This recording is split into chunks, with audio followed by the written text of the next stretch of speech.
We thought we knew how comets behaved, but from deep space, a visitor has arrived that defies everything we expect.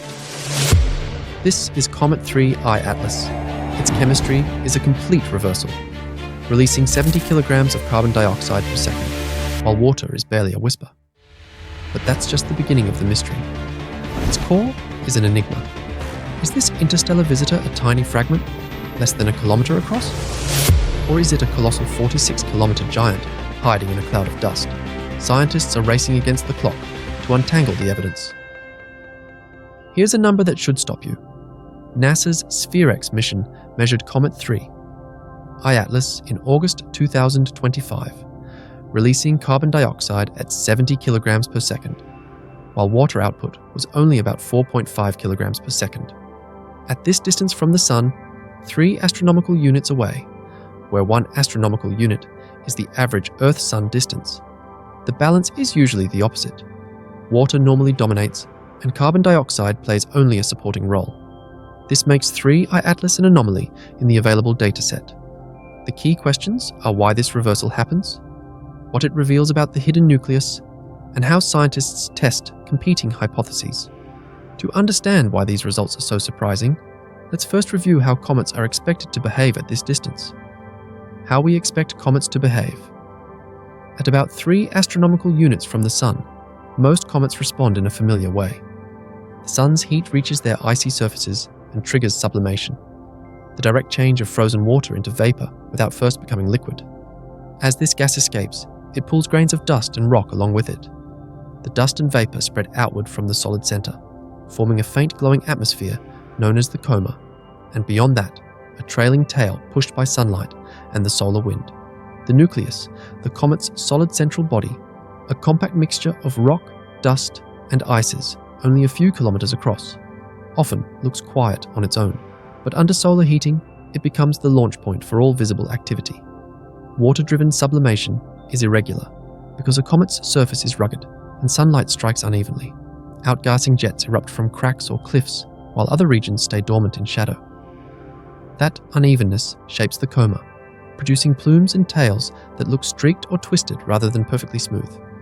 A familiar example is Comet 67P/Churyumov-Gerasimenko, which the Rosetta spacecraft followed closely. As Rosetta observed, water vapor vented in chaotic jets that carried dust with it, creating the striking images that defined the mission. From Earth, comets like Hale-Bopp offered similar displays, a dusty coma, streaming tails, and irregular patterns that all trace back to water as the primary driver. You can picture this process in everyday terms as a kettle beginning to boil. Once heated, sudden outbursts of steam rise in bursts, carrying small droplets with them. Alongside water, carbon dioxide is another volatile compound frozen into cometary nuclei. CO2 sublimates at colder temperatures, so its outgassing can begin earlier when the comet is farther from the Sun. In those more distant regions, carbon dioxide activity can temporarily dominate. But by the time a comet nears 3 astronomical units, the mainstream consensus is clear. Water should control the scene, with carbon dioxide still contributing but in a secondary role. This working model has been confirmed repeatedly by observations, providing a baseline expectation for comet physics. Predictions for how bright a comet will appear or how its tail develops are made on this foundation. Sunlight at roughly 3 astronomical units drives water, and water drives activity. What would change the picture is a reversal, where water remains weak, but carbon dioxide takes over entirely. That scenario contradicts the standard model. Instruments tuned to identify water-based emissions usually detect strong signatures from vaporized water at this distance, alongside clouds of dust reflecting sunlight. A comet with water signatures faint or absent, but with carbon dioxide dominating, would mark a sharp departure from everything scientists expect at 3 astronomical units. And that is the anomaly at the center of this story. A reversal in which CO2 overwhelms H2O. Recognizing the water-driven baseline is important because it shows why the unusual case to come is so striking. Rather than chaotic jets feeding a narrow tail, we will see evidence for something spatially smoother, rounder, and firmly tied to carbon dioxide as the central player. This difference stands out not only in brightness, but in shape and structure, challenging the idea that water is always the main force at 3 astronomical units. In the next part, we will encounter a comet that refuses to follow the script. Instead of behaving like Hale-Bopp or 67P, its appearance suggests another process is in control.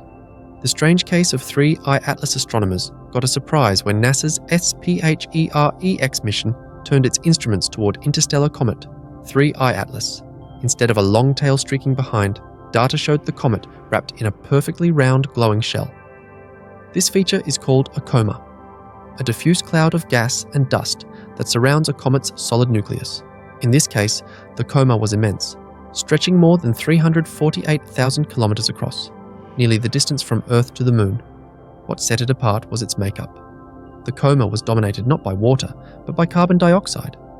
That identification came from infrared spectroscopy, where light is split into its component wavelengths to reveal each molecule's distinct fingerprint. While striking, this interpretation is still provisional, because indirect measurements always leave room for revision. Under normal conditions, the picture would look very different. At 3.2 astronomical units from the Sun, the mainstream expectation is that sunlight warms water ice enough to produce vapor. Escaping gas would then carry away dust, producing lopsided plumes and a tail that points away from the Sun. The result is usually irregular. Some regions vent heavily while shaded areas remain quiet. Instead, SPHEREx saw a rounded envelope expanding evenly in all directions. In plain terms, a spherical coma means the gas was spreading broadly rather than erupting from narrow jets. And that is unusual because a comet's surface is typically marked by cliffs and pits that favor one region over another. The exact rates of outgassing made the strangeness clear. SPHEREx measured about 70 kilograms of carbon dioxide streaming away every second, compared to only 4.5 kilograms of water vapor. Normally, at this distance, water should outpace carbon dioxide many times over. Here, the roles were reversed. Such a result is more than a quirk. It challenges the working assumptions that place water at the center of comet activity once they cross into this inner zone of the solar system. Instead of water setting the pace, carbon dioxide appears to be the controlling driver. Why might this be? One hypothesis is that unusually abundant CO2 was preserved in the nucleus, held deep inside until released during this passage.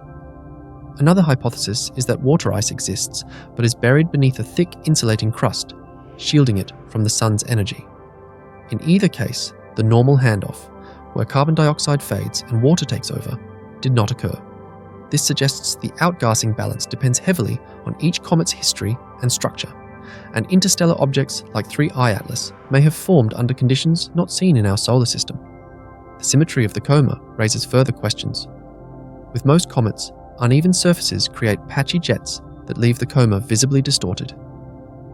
Here, the smooth glow suggests a surface process playing out broadly, rather than one tied to local vents. Scientists now face the puzzle of how such balance is maintained. Is an insulating layer forcing gas to seep out through many tiny pores at once, smoothing out the release? Or does the nucleus hide some deeper property that alters how the volatile compounds escape? At this stage, both remain active hypotheses. Together, the chemical imbalance and the coma's symmetry highlight an object that does not fit easily into the established framework. SPHEREx has given hard numbers, but those numbers feed into deeper uncertainties. The CO2 dominance is unusual, and by itself it might be explained with composition. But once the scale and balance of the coma are added, the picture runs into complications that point back to the nucleus itself. If scientists want to interpret how so much gas could flow so evenly, they need to know the solid body's size and structure. And that is where the most pressing puzzle now lies, working out how large the hidden nucleus of 3 I-Atlas truly is. The mystery of the nucleus. Questions about the glow of 3 I-Atlas quickly turn toward its hidden solid body, the nucleus. This is the comet's central mass, a mix of rock, dust, and frozen ices. And at the moment, its size is the subject of conflicting estimates. Early Hubble Space Telescope imaging suggested a small nucleus, likely less than a kilometer across, perhaps only a few hundred meters. Later, modeling with NASA's SPHEREx infrared data produced a far larger alternative estimate, up to about 46 kilometers across. That upper value, if correct, would make 3 I-Atlas larger than most known comets. But it comes with an important caveat. The 46-kilometer figure is heavily model-dependent and open to interpretation. The reason such wide disagreement exists lies in how astronomers actually measure these dimensions. Size is not observed directly, but inferred from brightness. When sunlight hits a comet, part of the reflection comes from the nucleus and part from the surrounding coma. In addition, measurements depend on the assumed albedo, or reflectivity, of the comet's surface. A small, dark nucleus with a bright, dusty coma can look like a much larger reflective object if the coma's contribution is not fully accounted for. On the other hand, in the infrared, warm dust grains can emit heat that models might misinterpret as radiation from a large heated nucleus. Different instruments highlight different parts of this balance. Visible light is dominated by reflected sunlight, while infrared data emphasize thermal emission. Separating these contributions is the key technical challenge that drives the current uncertainty. This explains why Hubble and SPHEREx produced such different outcomes. Hubble's visible light photometry set a baseline estimate in the hundreds of meters, but its view is prone to confusion from dust scattering. SPHEREx, which measured strong near-infrared flux near 1 micron, suggested a much larger nucleus. That interpretation requires assuming much of the signal originates from the solid surface itself rather than from surrounding dust. If the infrared signal is mostly dust, then Hubble's smaller estimate holds. If instead it reflects a true solid body, then the nucleus could be enormous. Some researchers have put forward the hypothesis that over 99% of the observed brightness does not come from the nucleus at all, but from microscopic particles in the coma scattering sunlight. That scenario would reconcile the two datasets by keeping the nucleus relatively small, ordinary in size but enveloped by a highly reflective halo. Others remain open to the possibility of a much larger body, but caution that, if the large nucleus interpretation turns out to be correct, it would be highly unusual and would require further explanation. This debate has consequences that extend beyond one comet. If the nucleus is closer to the small end of the estimates, then 3I Atlas resembles many other comets, and its extreme activity is mainly a surface phenomenon, amplified by abundant carbon dioxide. If the nucleus approaches the large end, then the comet becomes an outlier, perhaps an interstellar giant that challenges current models for how such bodies form and survive in planetary systems. Each scenario leads to different implications for the diversity of cometary populations. The brightness profile adds another layer of difficulty. The coma displays a smooth and symmetric distribution, instead of the uneven plumes usually tied to jets of outgassing water vapor. That smoothness makes it harder to distinguish what fraction of the light should be assigned to dust and what fraction to the nucleus surface. In the absence of obvious jets, the usual cues are missing, which leaves models carrying more of the weight. For now, astronomers emphasize caution. Two different instruments have given two different stories, each backed by reasonable assumptions. Distinguishing which interpretation is closer to reality requires comparing results across multiple techniques, each with its own strengths and biases. That raises a practical question.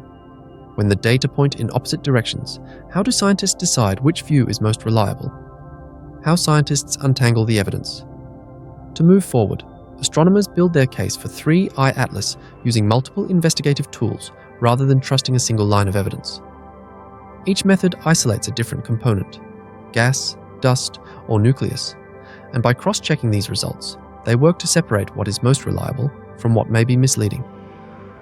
One of the strongest techniques is spectroscopy. In plain terms, spectroscopy splits light into its component wavelengths, much like a prism turns white light into colors. Each molecule produces distinctive emission or absorption lines, patterns that act like barcodes. Spectroscopy isolates gas by these features, allowing scientists to identify water, carbon dioxide, or other volatiles inside the coma. In 3I Atlas, this method confirmed strong CO2 lines, while water features remained faint, even when the visual images looked smooth. Without this separation, faint nuclear signals might be swamped by scattered dust light. Photometry adds another piece to the puzzle. It measures brightness through different color filters, essentially comparing how much light arrives at different wavelengths. This highlights the materials responsible for the glow.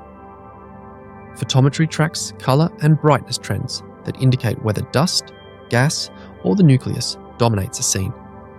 For 3I Atlas, SPHEREx photometry revealed consistent CO2 dominance across several wavelength bands, reinforcing what spectroscopy already showed. Because scattering can exaggerate brightness, the method does not pin down nucleus size alone, but it does reveal which emissions persist across filters and over time. Reflectivity analysis contributes additional constraints. A reflectivity curve shows how efficiently light reflects at different wavelengths, and those patterns vary between solid icy surfaces and loose dust grains. Dust scatters unevenly, producing distinctive slopes, while bare nucleus surfaces show more uniform reflectivity. Reflectivity curves, therefore, distinguish smooth surfaces from scattering dust. In 3I Atlas, the reflectivity more closely matched dust-dominated scattering than a bare nucleus model. That finding strengthens the working hypothesis that much of the brightness originates in the coma rather than the nucleus itself. High-resolution imaging allows researchers to test these results from another angle. Telescopes gather images at multiple scales, some wide enough to capture coma structure, others sharp enough to probe near the nucleus. By stacking and aligning images, scientists check whether features move like dust jets or stay fixed as points of solid surface. Targeted imaging at different resolutions separates a compact nucleus from diffuse coma light. In 3I Atlas, the absence of obvious jets in imaging nudges interpretations toward a smooth, dust-rich envelope, yet still does not eliminate the possibility of an underlying large nucleus. Each of these tools carries its own risks. Overlapping spectral lines can confuse different gases in spectroscopy. Photometry can mislead if filters drift in calibration. Heated dust can radiate in the infrared and be mistaken for a warmer, larger nucleus. Even high-resolution images are not immune. Clumps of dust can mimic solid bodies. Repeated independent observation helps guard against such failures. Scientists also make deliberate cross-checks, comparing independent instruments, analyzing different wavelength bands, calibrating to standards, and running alternative models. These checks ensure that the strong CO2 signals seen in SPHERex are not just artifacts of one instrument or one modeling choice. Despite ongoing disagreement over the nucleus size, each technique converges on a consistent fact. 3. I-Atlas displays strong, sustained CO2 emissions with only weak traces of water. The consensus is that the compositional picture holds up, while the nucleus measurements remain unresolved. The large size estimate is best viewed as a working hypothesis rather than a conclusion, one that depends on how modelers attribute infrared brightness between dust and the surface. Meanwhile, the small Hubble-based estimate has its own uncertainties tied to dust contribution. Both stand as live hypotheses until further evidence sorts them. For now, what emerges is not a dramatic claim, but a careful balance. Carbon dioxide dominance is backed across methods, whereas nucleus size remains open. This is a case study in how astronomy advances, cross-checking, layering independent methods, and defining both consensus and uncertainty in clear terms. And when one interstellar visitor can test the limits of these approaches so sharply, it signals that comet science itself must expand the framework used to describe how such objects behave. Conclusion. In drawing the evidence together, 3 points stand out. First, SPHEREx observed a symmetric coma, dominated by carbon dioxide, while water appeared only in weak traces. Second, the nucleus size remains uncertain, with Hubble data suggesting a body under a kilometre, while SPHEREx modelling allows for as much as 46 kilometres. Third, resolving this conflict requires coordinated observations across wavelengths to separate dust, gas, and solid body more clearly. Confirming persistent CO2 activity matters because it affects models of how ices survive in deep space and raises hypotheses about the formation environments of interstellar objects. Which explanation seems most plausible to you? Share your thoughts below and consider subscribing if you want measured updates as more data arrive.